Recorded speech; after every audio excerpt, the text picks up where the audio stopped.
Study Himachal की एक और सीरीज में आपका बेहद स्वागत है। दोस्तों, आज चर्चा करने वाले हैं फिर से हम जूनियर ऑफिस असिस्टेंट के कुछ क्वेश्चन, बट ये महत्वपूर्ण क्वेश्चन होंगे क्योंकि ये साइंस स्ट्रीम से होंगे। ये विज्ञान के प्रश्न होंगे जो भी हिमाचल प्रदेश के जूनियर ऑफिस असिस्टेंट आईटी में आज तक प्रश्न आए हैं उसके कुछ क्वेश्चन होंगे जो बार बार रिपीट हुए हैं। इसको जरूर देखें, हम सारे क्वेश्चन को डिटेल्स में सोल्यूशन करने की कोशिश करेंगे। चलो शुरू करते हैं। देखो, पहला प्रश्न है, the total number of bones in our bodies. हमारे शरीर में हड्डियों की कुल संख्या कितनी होती है? दोस्तों, हमारे शरीर में जो हड्डियों की कुल संख्या होती है, सोचिए, आपको 3 सेकंड का समय मिलता है। ठीक है, आपको 3 सेकंड का हम समय दे रहे हैं, आप सोचिए। देखिए, जो हमारे शरीर में टोटल कितनी हड्डियां होती हैं, सोच लिए, इसका आंसर होगा बी। हमारे शरीर में हड्डियों की कुल संख्या कितनी है? 206। अब देखिए सोल्यूशन किस तरह से हम करेंगे। देखिए दोस्तों, देखिए हमारे शरीर में 206 हड्डियां होती हैं, बट जब एक बेबी जन्म लेता है तब उसके शरीर में कितनी 300 हड्डियां होती हैं। देखिए, एक बच्चे के शरीर में जन्म के समय लगभग 300 हड्डियां होती हैं। ये अंततः उन हड्डियों को बनाते हैं जो वयस्कों के पास हैं। बच्चों की कुछ हड्डियां पूरी तरह से एक विशेष सामग्री से बनी होती है जिसे कोर्टिलेज कहा जाता है। जो बच्चों की हड्डियां होती हैं वो एक विशेष सामग्री से बनी होती है। ये भी याद रखना है कौन सी सामग्री होती है या कौन सा मटेरियल होता है, वो होता है कार्टिलेज या कोर्टिलेज। ठीक है, इसका कार्टेल आईजी के नाम से इसको जाना जाता है। ठीक है, टोटल बर्थ के समय हम मनुष्य के शरीर में 300 हड्डियां होती हैं। वैसे टोटल डिक्रीज होने के बाद 206 हड्डियां हो जाती हैं। इसलिए हम जानते हैं टोटल शरीर में मनुष्य के, एक साधारण मनुष्य के शरीर में कितनी हड्डियां होती हैं? 206। बट बर्थ के समय 300 होती हैं, और उसे जो बर्थ के समय जो स्पेशल जो बेबी की हड्डियां होती है उसे बोला जाता है कार्टिलेज से बनी होती है, मटीरियल से। नेक्स्ट क्वेश्चन देखते हैं। नेक्स्ट क्वेश्चन है कि which of the following part of the human body is affected by pyorrhoea. जो निम्नलिखित में से मानव शरीर के कौन से हिस्से में पायरिया से प्रभावित होते हैं? देखिए, पायरिया से जो मनुष्य का शरीर प्रभावित होता है वो इवेंचुअली क्या होता है? इसका होगा दांत और मसूड़े होते हैं। क्या होते हैं? दांत और मसूड़े होते हैं। इसके बारे में भी थोड़ा चर्चा करते हैं। देखिए दोस्तों, इसका आंसर सी था। जो pyorrhoea is usually symptom of a poor dental hygiene, मतलब कि पायरिया दांतों में होने वाली एक गंभीर समस्या है। दांतों की ठीक से सफाई न करने की वजह से पायरिया आसानी से लोगों को अपना शिकार बना लेता है। इसमें दांतों में दर्द, मसूड़ों में सूजन, दांतों की सेंसिटिविटी आदि की शिकायत सामने आती है। सेंसिटिविटी मतलब दांतों की क्या होता है कि हमारे टीथ में क्या, जब हम कुछ खाते हैं ठंडा या मीठा खाते हैं तो हमारे दांतों में लगता है। ठीक है, झुनझुनाहट की महसूस होती है।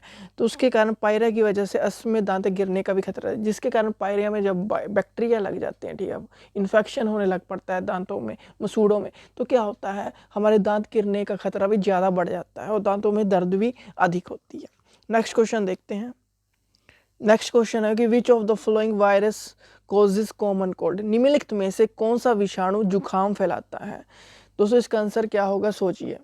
इसका आंसर भी बहुत ही इजी क्वेश्चन है जो आपको पता होना चाहिए। सोचिए।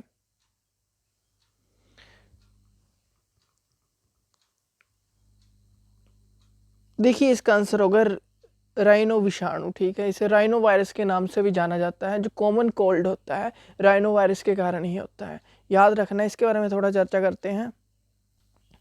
देखिए, कॉमन कोल्ड होता है, जुकाम होता है, राइनो वायरस के कारण ही होता है। ये नाक और गले का एक आम वायरस संक्रमण है। ठीक है, ये वायरस से संक्रमित वायुजनित बूंदों या संक्रमित क्या होता है, संक्रमित स्रावों के सीधे संपर्क से होता है। ठीक है, it is A common viral infection of the nose and throat. देखिए, कॉमन वायरल इन्फेक्शन है जो ईजिली हो जाता है नोज और थ्रोट में, मतलब कि नाक और गले में दर्द होती है, नाक से जुकाम बहता है और आपको ये लगता है, जैसे लगता है कि आपको फीवर हो चुका है। ठीक है, it is a transmitted by virus infected airborne droplets और other direct contact with the infected person के थ्रू होता है। क्या होता है कि एयरबोर्न में जो ड्रॉपलेट्स होते हैं, ठीक है, उसके थ्रू भी वायरस फैलते हैं। जो गंदी हवा होती है उसमें थोड़े थोड़े ड्रॉपलेट्स होते हैं, ठीक है, उसके थ्रू होती है, या फिर ये ह्यूमन से ह्यूमन भी इन्फेक्टेड हो सकते हैं इसके कारण। ठीक है, नेक्स्ट क्वेश्चन देखते हैं।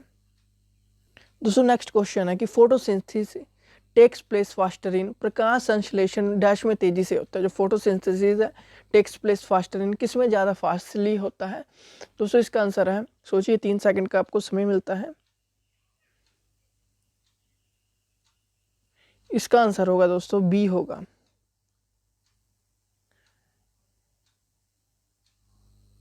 कहाँ पे होता है? फोटो से सफ़ेद वाइट लाइट में, सफ़ेद प्रकाश में ये होता है। ये आपको याद रखना है। नेक्स्ट क्वेश्चन देखते हैं।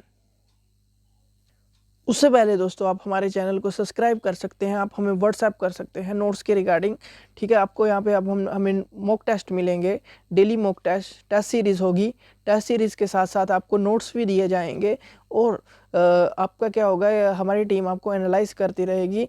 टेस्ट आपको तभी मिलेगा, जो 170 मार्क्स का टेस्ट तभी मिलेगा जब आपके मॉक टेस्ट में अच्छे मार्क्स आने लग पड़ेंगे। जब अच्छे मार्क्स आने लग पड़ेंगे तो हमारी टीम आपको एनालाइज करेगी। तो दोस्तों क्या क्या मिलेगा आपको, क्या बता रहा था? Mock test plus test series plus notes, ठीक है। डेली मॉक टेस्ट होते हैं, उसमें आपके मार्क्स अच्छे आएंगे। तभी क्या होता है, हमारी टीम एनालाइज करती है कि आपके मार्क्स अच्छे आ रहे हैं, तभी आपको टेस्ट सीरीज दी जाती है, ठीक है। उससे पहले आपको परफेक्ट किया जाता है, ठीक है। ये जो कोर्स है वो होगा मॉडरेट लेवल से एडवांस लेवल का कोर्स होगा। आप ज्वाइन करना चाहते हैं तो आप हमें व्हाट्सएप कर सकते हैं और डिस्क्रिप्शन में वेबसाइट का भी लिंक है, डेली क्विजेज लगाएं। और आप हमें व्हाट्सएप का ग्रुप भी होगा डिस्क्रिप्शन में, वो भी ज्वाइन कर सकते हैं। आगे देखते हैं। नेक्स्ट क्वेश्चन है कि pendulum clock can faster in, दोस्तों pendulum clock can run faster in, एक पेंडुलम घड़ी किस मौसम में तेज चल सकती है? समर में, विंटर में, बसंत ऋतु में या बारिश के मौसम में? तो इसका आंसर होगा दोस्तों वो होगा शीतकालीन में। विंटर में जो पेंडुलम क्लॉक है रन फास्टर चलती है, मतलब कि मेरा कहने का मतलब है कि सर्दियों में एक पेंडुलम घड़ी तेजी से चलती है, क्योंकि सर्दियों में संकुंचन के कारण पेंडुलम या स्विंग की लंबाई छोटी हो जाती है और घड़ी तेजी से दौड़ने लगती है। मतलब कि pendulum clock run faster in winter because in winter the length of the pendulum और the swing become smaller due to the contraction and the clock began to run fast, ठीक है। ये आपको याद रखना है। नेक्स्ट क्वेश्चन देखते हैं। नेक्स्ट क्वेश्चन है कि formic acid is obtained from, जो फॉर्मिक अम्ल है डैश से प्राप्त होते हैं? रेड डांट्स, फैट्स, विनेगर या ऑरेंज? दोस्तों इसका आंसर होगा ए, इसका आंसर होगा लाल चींटियों से ये प्राप्त होते हैं। इसके बारे में थोड़ा सा समझते हैं। देखिए जो फॉर्मिक एसिड होता है was the first isolated from certain ants and was named after the Latin formica meaning ant, ठीक है। ये लिया गया है लैटिन वर्ड से, जो फॉर्मिका से, इसका मतलब होता है आंट। जो फॉर्मिक एसिड को पहले कुछ चींटियों से अलग किया गया था और लैटिन फॉर्मिका के नाम पर रखा गया था, जिसका अर्थ होता है चींटी। ये भी आपको याद रखना है। नेक्स्ट क्वेश्चन देखते हैं। Uric acid is presented in, uric अम्ल किस में पाया जाता है? देखिए यूरिक अम्ल किस में पाया जाता है? सोडा वाटर में, बासी मक्खन में, खट्टा दूध में, स्तनपायी का मूत्र? इसका आंसर होगा डी होगा यूरिन ऑफ मैमल्स, स्तनपायी का मूत्र इसका आंसर होगा। जो यूरिक एसिड होता है आमतौर पर गुर्दे द्वारा रक्त से साफ किया जाता है और मूत्र के साथ शरीर से बाहर निकल जाता है। देखिए uric acid is normally cleaned out of the blood by the kidneys and passes out of the body along the urine. देखिए देखिए दोस्तों जो हमारी किडनी होती है, ये आपको पता होगा फिल्टर का काम करती है। हमारी जो ब्लड होता है उसको फिल्टर करती है डेली, ठीक है। और इसके थ्रू ही जो यूरिक एसिड होता है हमारी बॉडी से बाहर निकलता है, किसके थ्रू? यूरिन के थ्रू या मूत्र के थ्रू। ये आपको याद रखना है। नेक्स्ट क्वेश्चन देखते हैं। Heart attack occurs due to, दिल का दौरा पड़ने का क्या कारण हो सकता है? बैक्टीरिया हो सकता है, stopping of the heart beat, lacking of blood supply to the heart itself. अगला भी देख सकते हैं, impairment of the heart working due to unknown reason. क्या हो सकता है इसका? क्या मतलब जीवाणु हो सकते हैं, दिल की धड़कन का रुकना हो सकता है, दिल में रक्त की आपूर्तियों की कमी हो सकती है, अज्ञात कारण से दिल के काम को हानि पहुंचना हो सकता है। देखिए इसका आंसर होगा lack of blood supply to the heart itself. देखिए देखिए heart attack happen it the flow of oxygen rich blood to a section of the heart muscle suddenly become blocked and the heart can't get oxygen. Most heart attack occur as a result of coronary heart disease. जो दिल का दौरा तब होता है जब हृदय की मांसपेशियों के हिस्से में ऑक्सीजन युक्त रक्त का प्रभाव अचानक अवरुद्ध हो जाता है और हृदय को ऑक्सीजन नहीं मिल पाती।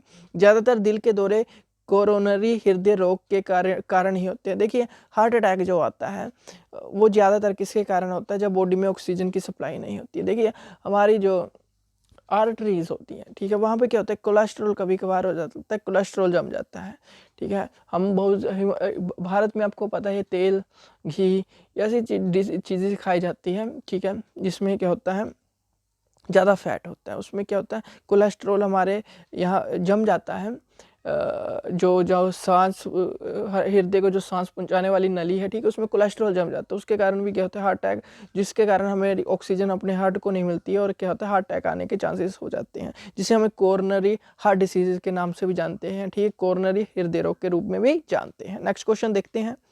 Coffee is obtained from which part of the plant. Coffee को पौधे के किस हिस्से से प्राप्त होता है। देखिए कॉफी कहाँ से प्राप्त होती है, ये आपको पता होगा, बी, सीड से या बीज से प्राप्त होती है। इसके बारे में थोड़ा सा चर्चा करते हैं। देखिए कॉफ़ी जो कॉफ़ी होता है एक पाउडर पेय है जो भुने हुए कॉफ़ी के बीजों से तैयार होता है, जो कि कॉफ़ी पौधों से बेरी के बीज होते हैं। देखिए बेरी के बीज से ही ये तैयार होता है, ये आपको याद रखना है। नेक्स्ट क्वेश्चन देखते हैं। PH value of neutral solution is उदासीन विलयन का पीएच मान क्या होता है। तो ये इसका आंसर होगा सी होगा, इसका आंसर 7 होता है, ये आपको याद रखना है, 7 होता है। नेक्स्ट क्वेश्चन देखते हैं।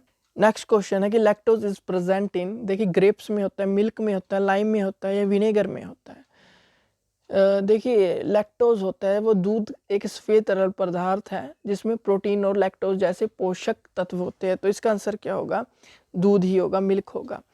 क्या होगा, मिल्क इसका आंसर होगा।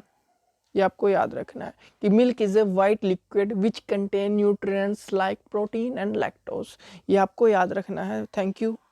देखिए दोस्तों डिस्क्रिप्शन में आप व्हाट्सएप ग्रुप भी ज्वाइन कर सकते हैं, ठीक है, जहाँ पे डेली आपको क्विजेज़ मिलती हैं और नोट्स ज्वाइन करने के लिए, कोर्स ज्वाइन करने के लिए भी आप हमें व्हाट्सएप कर सकते हैं। उसका लिंक भी आपको डिस्क्रिप्शन में मिल जाएगा। Thank you and have a nice day. God bless you all. Bye bye.